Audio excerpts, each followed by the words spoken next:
Hello, everyone. Thank you so much for tuning in to the Tried and Tested podcast.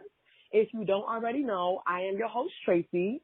And if you're not familiar with my show, this is a dating and relationship podcast where we literally talk about all things dating, romance, anything connected to relationships in this day and age.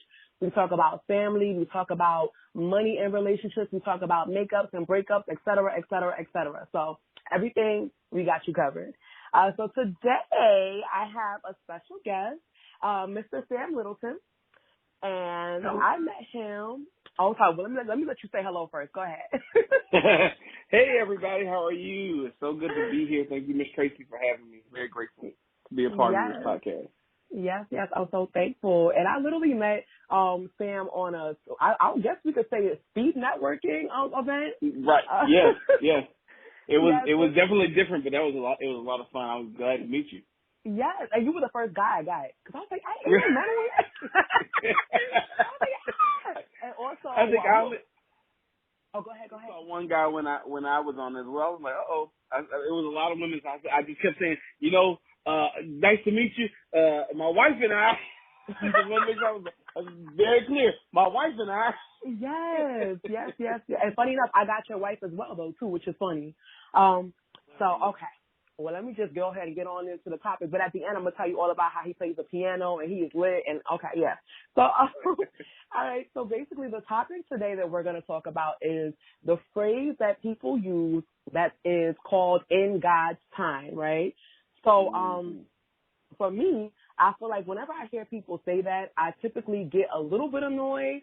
And the reason why I feel that way is because I feel like sometimes people use that phrase as a last resort, right?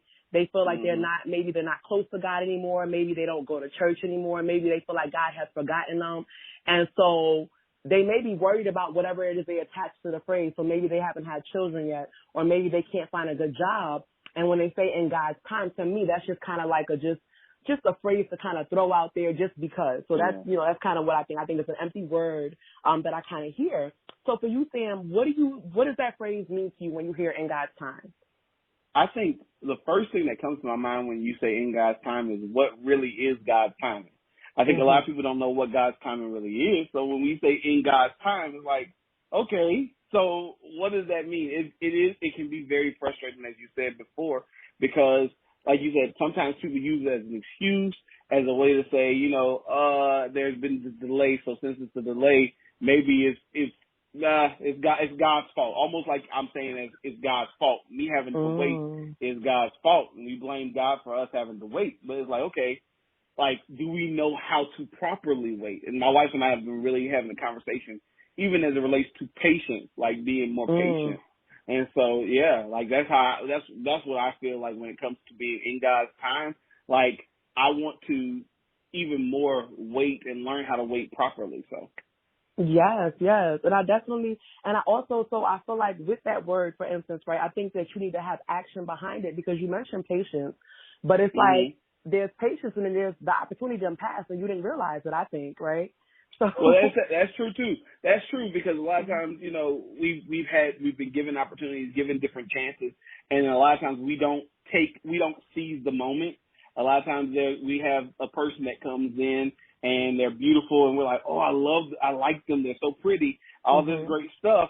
But because of us not necessarily feeling like we're pretty enough or we're good enough, we sometimes we don't even attempt to go after it. So then we say, man, that person probably not for me. In God's time, I'll get the right person. Yeah. No, that's definitely facts. So so let me just rewind really quickly. So is that phrase in God's time, is that in the Bible? I mean, I've read the Bible, but I didn't even look to see, but is that a phrase where God says like in my time or in God's time? Is there something in there? And if so, like go ahead. No. So I wouldn't even necessarily say that particular that it says in God's timing. There are several different scriptures that talk about the timing of God. Yes. So, like I love to talk about when scripture talks about how to me a day is like 1,000. So our mindset of time is totally different from God's mindset of time because He's not locked in time. And so when we say in God's time, we really don't know what that means. God's time could really mean 2 years from now. No, you're right. You are right. So it's really gaining the concept of, okay, like we're at two different wavelengths of what time is. And so help me just focus on taking it from day to day, step by step, moment by moment. And I definitely agree with that. And also, like, I'm just trying to give, I guess, the listeners, because we have people who are Christian on here and people who are not. And so I'm trying to just give them, like, I'm breaking down an overview of what it means, like, in God's time, so they can even understand what the phrase means. Because some people probably just say it just because, and they don't even believe, they believe in Buddha. You know what I'm saying? And they'll still, That's so true. it's kind of just, like, so I guess my definition, like when I thought about this, for an example, right? So let's say you're somebody who dreams a lot or somebody who goes to church and they prophesy that you'll be a CEO, right? And if you're 18 years old, like you're 18, not that you can't be a CEO at 18, but more than likely in a situation like that, in God's time would mean something like, okay, well, I will be a CEO eventually, but right now I'm not fully qualified or equipped. And so maybe I have to go through a season of being pruned, or I have to go through a season of kind of like, getting mature and knowing how to deal with certain things. So of course, like in God's time, maybe the end result of your situation, right? But you have to actually get there, but you have to be working in that time. You cannot be sleeping from 6 a.m. to 6 p.m. every day and talking about I'm going to be rich, I'm going to be a millionaire in God's time. No, you won't, because you're not doing anything. Yeah. So I definitely feel like with that phrase, go ahead. I think what you said right there was powerful. Like you really think about like the time, like the work that you put in. Like a lot of times we say in God's time, but at the same time it's like, okay, time still needs work. If there's nothing being done, I always use this example: 0 times anything equals 0. So if I'm putting nothing in, I should not expect any results. So if I say, okay, in God's time, I still need to at least have some type of movement, some type of push, some type of trying to do and grow and get better. Because at the end of the day, yes, I plant a seed and I put that seed in the ground, but I can't just leave that seed in the ground. I have to water it. I have to hope that I have to pay attention to the weather. Let the rain come. Hope the rain comes. Then as it comes, I pour that water on, and then I pluck up all the weeds that's around it. It still takes work. Yes, I put the seed in the ground, but there's still more work to be done.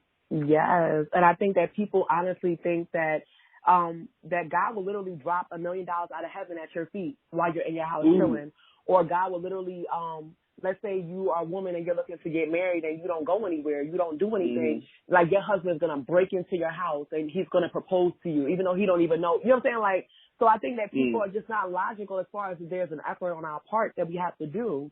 And so, of course, because we are talking about the aspect of relationships, so what do you think, first and foremost, when you see somebody like maybe they're 50 years old, they're not married, never been married, or maybe you see a person who can't get a job, they can't hold a job down, or maybe somebody who wants fruit of the womb, they're looking for kids, they can't get it, or people with no money, just people who are struggling in life, right? Yeah.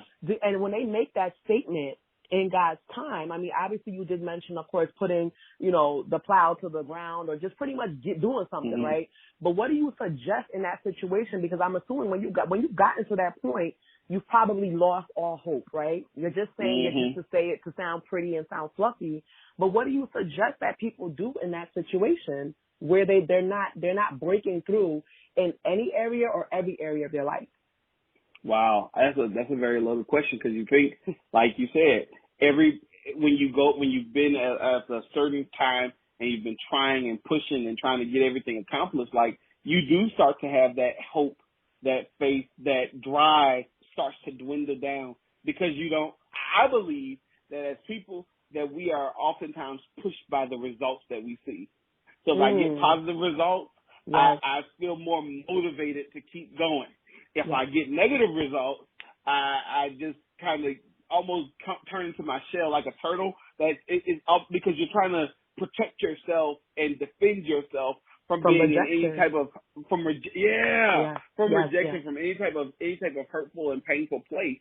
So you run from you kind of almost disassociate yourself with even trying. But for that Yeah. person that has been seeking a relationship or that has a desire, I would just say don't give up on the desire, because at the end of the day, you never know that desire, that breakthrough that you want can be right around the corner or right outside of the door. But if you quit and say, I don't want to do it, you'll be very disappointed because you missed out on something you were right there. You were right at the edge. Yeah. And there's nothing worse.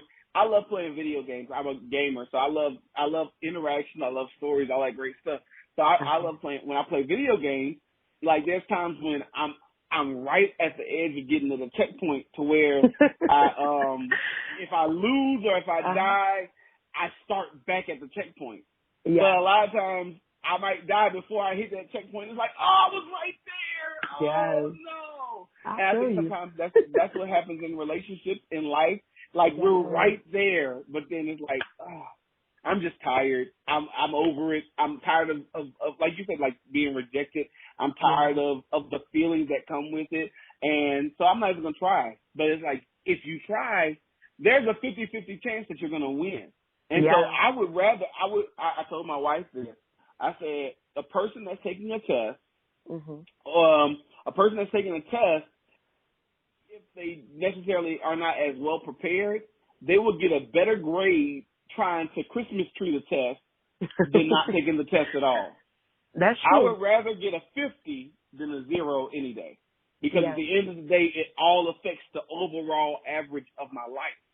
And so I would encourage that person that may feel like, oh my God, I'm older, it's getting too late for me. I would encourage you, don't think like that. I would encourage you to keep trying to say, okay, listen, let me at least try to take this risk and see if I can get a 50 and not just walk out with a 0. If that makes sense. No. I agree. Okay, so here's my question, though, and it does make sense. But okay, so obviously encouraging somebody to do better, that's a good thing to do. But we'll use your video game as an example. So let's say for 10 years you could not beat that round, right? So at that point you're past encouragement, I would say, right? So therefore now, and I'll give you my perspective so you can think about it for a while. But then what now do you feel like they should be able to do? Because I feel like at some point you're just going to give up, right? So, I mean, because it's been that long, right? So therefore, and then so this is where I feel like for me, when I thought about that, I'm like, okay, obviously, like when you've gotten to the point that you're so low, and this is even how I would say I came to God, because I couldn't go nowhere else, right? You done tried everything that you can try, and you know, like you have to know if you know yourself that things are not going right in your life, right? But maybe you decide, okay, you know, I don't want to try God, or He's not for me. I didn't. Okay. So additionally, I feel like then if you're in a position where things are not going right, I think first and foremost, you need to work on your mindset, right? Work on your mindset about maybe the situation that's in front of you. Maybe you should keep it real with yourself, all right? And then also you should work on yourself. And like I said, so I'm talking about anything as far as, I mean, I mentioned everything as far as, you know, childbearing and old age and marriage and all of that. But if we're talking specifically about relationships, maybe you've been single for 10 years, right? But have you been working on yourself at all? Have you been working on your temper? Have you been working on your cooking skills? Have you been so when you change your mindset, it's not just about the relationship, but it's now, okay, what can I do to better myself during this time? I'm not waiting for a spouse or a person to make me whole, but let me start to enjoy myself and enjoy my life and not be bitter and sit there, screw face, talk about, oh, in God's time. So I feel like that was something that kind of hit me, that I'm like, okay, you know what? And also letting go of your past, right? Letting go of your past hurt, your past relationships, comparing, you know, maybe if you, like I said, you haven't dated in 5 or 10 years, you compare everything to that person that was that person back then. But now it's, you know, it's a new day, new age, new people. But I definitely think, like I said, your mindset and your focus, I think, should definitely change, because if not, you're going to wallow in misery, and now you're going to be bitter Betty, and no one's going to want you regardless. You know what I'm saying? So, but what do you think? So what do you think besides, like, when you hit a low level like that, what do you think they can do besides saying, like, you know, be encouraged, or how do you think they can encourage themselves? I think that what you said, letting go of the past, I think that's one of the key things I want to deal with that you said. Like, because a lot of times we see our lives through the filter of what we've gone through. And that's not necessarily always a bad thing, but a lot of times we hold people to the standard, or we hold people to the what's the word I'm looking for? Almost like we hold them guilty to what someone else's actions are. So this person did this to me, and so you're probably going to do it to me. So if I see any inkling of that to protect myself, I don't even want to deal with you. And so the past sometimes is just like a gateway to kind of closing ourselves off. I think the other thing that you said that was really powerful was just the ability to take care of yourself. I think that a lot of times we are waiting for the next person to be the completion of our lives. Yes. And we've always heard the phrase about, oh, she's my better half, he's my better half, he's this person. And it's great. It's all fine and dandy when you're together. But then when that better half leaves, now you're only a half of a person. Yeah. It's not two whole people, it's two halves. But if you are whole and he's whole, or she's whole and he's, we are two whole people, we are able to assist each other. We're both giving 100%. I'm not giving 50 and you're giving 50. No, we're both giving 100%. We're both giving our all. So even with that coming into like seeking out for the next person, or for that relationship, or for that business, like if I'm giving my 100 and doing my best to better myself, like you said, cooking, doing better with all those different things, working on your attitude. Because a lot of times we want to get into different relationships, or we want to start businesses, or we want to do all these great ideas that we have, but we have an anger issue. And so then you get in a relationship with someone that does not deal with anger, or does not handle anger well, and then we get upset. So there are things that we need to take time and say, okay, maybe this time by myself, or this time of me being just me, is not a problem, and maybe it's for a purpose. And that is a beautiful thing about those times. But a lot of times people don't see the positive in, and this is me telling you from even my experience. Like before I met my wife, I was single for a long time, and during that time period of being single, like I wanted to be in a relationship because I had so much love to give. I felt I wanted to be in a relationship, but I battled internally. I battled rejection because of the loneliness. So me not dealing with that rejection, me not dealing with that loneliness. If I didn't deal with it before, I would bring it into my marriage, my relationship at the time. But now my marriage, if I didn't deal with it when I was in my place of singleness. Yeah. No, I definitely agree with that. And just to even piggyback off of what you said, I'm going to go back. You said about the whole person, being a whole person is attractive. And that's the truth. If you were on the street and you saw a whole man or half a man, which one would you choose? Yeah. So it's like the idea of you having yourself together for yourself, it allows you to kind of, to be more attractive to the eye. If somebody would choose a half a person, they're probably a half a person. Right. But it's like you want a whole you want a whole person to choose you because you are whole and because you are where you need to be in life. You know what I mean? So that's something.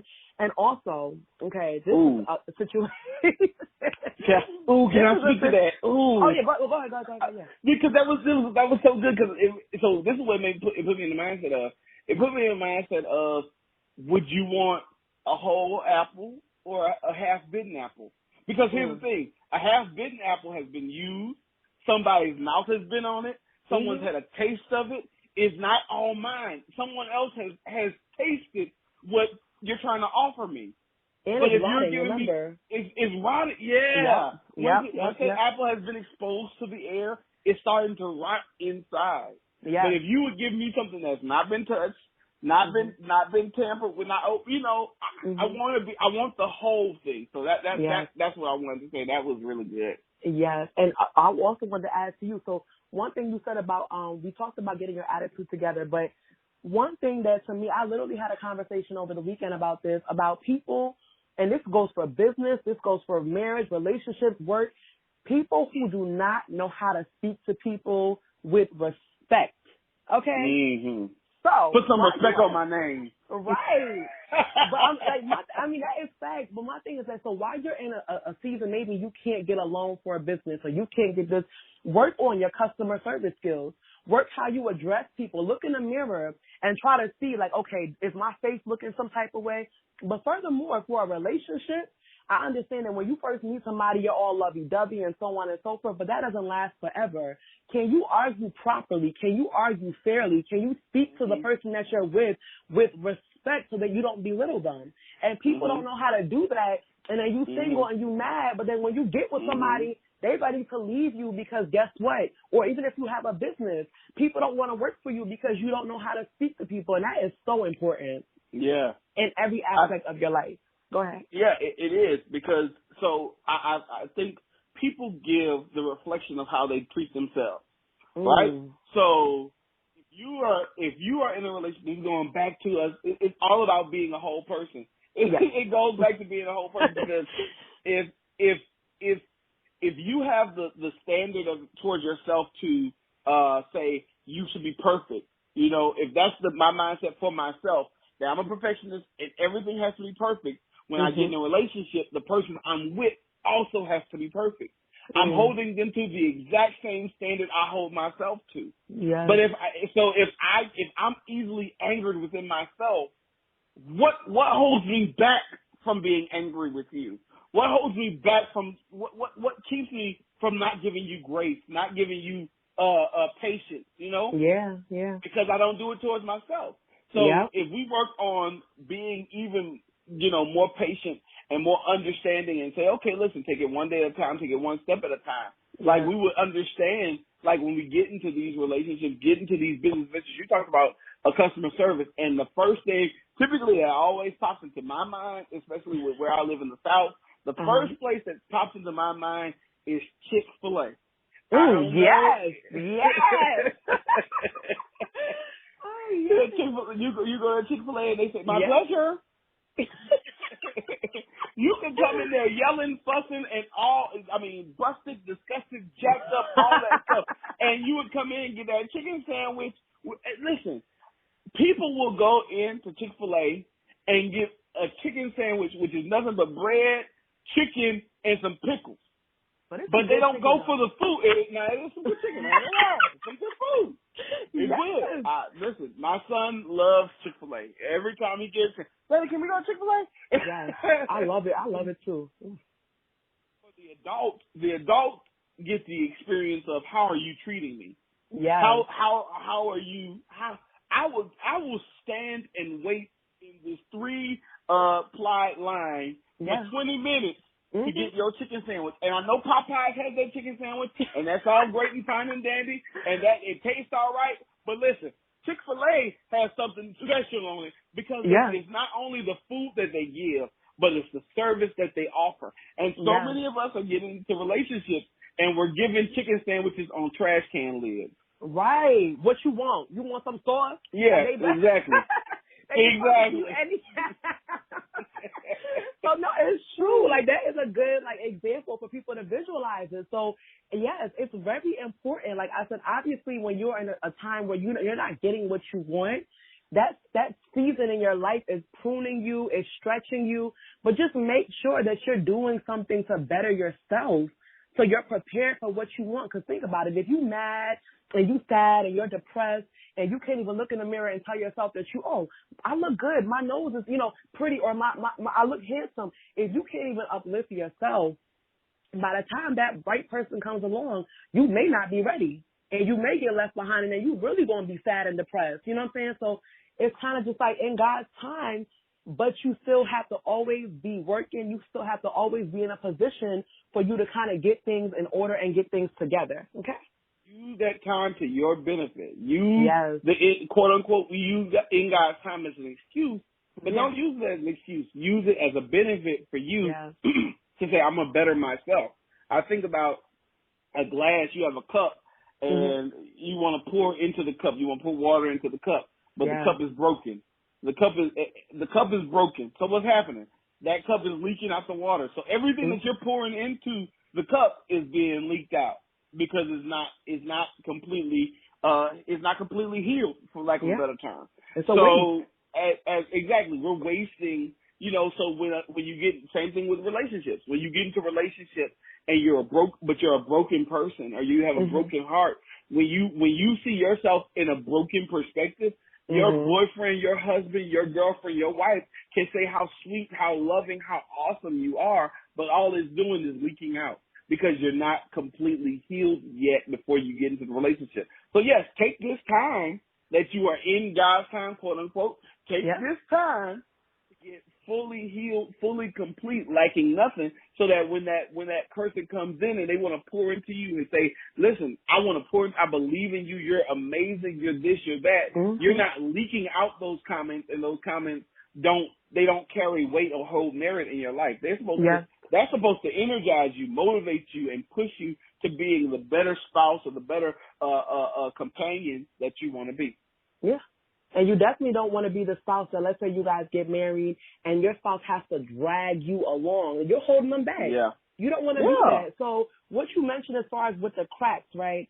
So what are you, what are three things that quickly, because we got to wrap it up, but what are, this is getting good. This is a great conversation. But I'm definitely going to have you back on, so don't worry. Thank you. You're welcome. But think about the cracks. So it's like some people don't realize that they have cracks inside of them. People feel like, oh, I look good. I'm this. My attitude is good. Mind you, they're delusional. So what are like maybe if you could think of three things that can people can kind of assess about themselves that, hey, maybe I don't have it together like I do, and maybe I should be preparing in other ways? I think that we've mentioned two of the bigger ones. Attitude. Yeah. Attitude is always something that we can check out, making sure that it's not always, okay, so I'll just stay there for right now. Attitude, I'll name my three. Attitude, anger, second one, and the last one I would say would be our ability to just be transparent and open, and allowing that person that's next to us to not have to see us closed all the time. If we're going to be in a relationship, we need to learn how to trust. And that's all that transparency is the willingness to trust. If you want to have a relationship, you have to be able to trust. But if you also want a relationship, you have to learn how to manage that anger, because a lot of times it's not in what we say, but how we say it. And that's not always true, but that's a big deal, that we learn how to speak. Tone is everything. From a male's perspective, like, a man has a way, this is just, not every man, but this is my perspective. Okay. A man sometimes has a way to say something and it cuts very deep. We shouldn't do that. We shouldn't use our words to cut. But sometimes we do. Whereas, as being a man on the other side, like, a lot of times when we cut because we know it's going to get an emotional response. So, gotcha. No, yeah. So that cut is to raise that anger. And so, if you then take it and say, okay, no, you're not gonna get me. You're not gonna push me. I have control over this. And I think that's a major thing that we all need. Not just women, or both people, both men and women, have to learn how to be in control, not provoke, and then also, but not be in the position to be provoked. Like having the ability to have the self-control to say, you know what, you're not going to win that. I'm not going to get that part, and then attitude, always being the best to create smiles and bring joy into the atmosphere and into the room, because at the end of the day, like, we want to create a peaceful environment and an environment where we can both be transparent. And the more that I know, I tell my wife this. When I say I love you, that is me saying I won't hurt you on purpose. Yeah. I love you. I won't hurt you on purpose. So it's okay to be transparent or naked with me. It's okay. But the moment that I take that and I abuse it, now clothes start coming on. Now I start covering up, because I don't know if I can trust this part of myself with you, because you might take it and use it against me or take advantage of my vulnerability towards you. So those are my three. Okay, no, that's real, definitely. And I just want to add, so when you so for the people who are not yet married and maybe you want to be in a relationship and you're not, I will say one thing, as far as trust goes, make sure you use wisdom and discernment before you trust people. Don't just in the first guy or girl that comes to you, because some people are I've seen a lot of different types of relationships, and you'll meet a guy today, and because you want to be married so bad, that's it. And then you end up selling your soul to the devil. Like, you don't even know who you're dealing with. You know what I'm saying? And then you come back wounded, and you come back in an even worse shape than you began. So just make sure you're not in a rush. Like, you know, God will pay you back for the time that you lost, but it's just like you gotta chill. Like, even for business opportunities, for instance, the first deal you get may not be the deal for you. You have to use wisdom and discernment with the moves that you make and the kind of things that you do. So I feel like that's definitely important. So take your time. Yes. Take your time. But people feel like they don't have no more time. That's the thing. People feel like they're racing against time, and they get crazy. And no. So I think, let me see. Well, I think we kind of went over everything that I did have. So, okay, Sam, so any last-minute suggestions, any last-minute overview of this topic in God's time that you would just sum it up with to give somebody advice? Yes. So I think I actually want to piggyback off what I just said. Take your time. Okay. Even though you feel like you don't have, sometimes we feel like we don't have enough time, but don't rush, because you sometimes will have those moments where you rush and you make a mistake. But if you breathe and say, okay, wait, let me assess the entirety of the scenario, assess the entirety of where we are, you'll have a better feel for what's coming next. But if you're rushing, a lot of times we just rush into things and we don't assess, and it's a trap. The trap is staring us right in the face, but because we're running, and rushing, we walk right into the trap and fall right into the ditch. So I encourage you, stop rushing, take your time, and just, you like Tracey said, use that discernment, use that knowledge of saying, okay, if I see you, I know that if I see a snake, I know that a snake has a potential to bite. So I'm not going to stick my hand in the snake case. I'm just not. So use that wisdom, use that discretion. So that's what I would say. And don't run with your eyes closed, because some people do that too. Yeah. Okay. Listen, that's good. Yeah. Yeah, because people just do the most. Okay, so I definitely want to thank you so much for being my special guest today, Sam. And if people have any questions for you or they want to get in touch with you, where can they find you on social media? So on Facebook, my name is Sam Littleton.